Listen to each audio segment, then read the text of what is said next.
Hi friends. அக்கா, நம்ம ஒரு சிம்பிளான டிஷ் பார்க்கலாம் வாங்க. இன்னைக்கு என்னடா ஸ்பெஷலு? இன்னைக்கு தண்ணி சாம்பாரும் கோவக்காய் முட்டை ஃப்ரைங்கக்கா. ஓகேடா கண்ணு.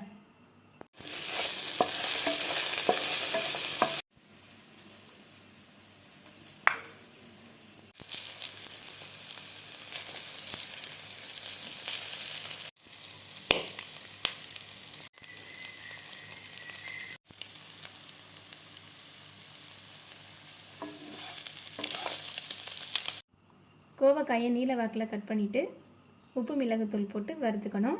அதில் வேக வச்ச முட்டையை உதிர்த்து போட்டுக்கிட்டா நல்லா டேஸ்ட்டாக இருக்கும். இதோட கோவக்காயோட முட்டையும் சாப்பிடும்போது ஜாயின்ட் பெயின் இதுக்கெல்லாம் ரொம்ப நல்லது. முட்டையும் சேர்த்து சாப்பிடும்போது நல்லா ஹெல்த்தியாக இருக்கும். வெங்காய சாம்பார், கோவக்காய் முட்டை ஃப்ரை சாப்பிட்லாம் வாங்க. ஓகேடா கண்ணே. கோவக்காய் சாப்பிடாதவங்க கூட இப்படி செஞ்சு கொடுத்தா சாப்பிட்ருவாங்க. பிடிச்சிருந்தா லைக் பண்ணுங்கள், ஷேர் பண்ணுங்கள், கமெண்ட் பண்ணுங்கள், சப்ஸ்கிரைப் பண்ணுங்கள்.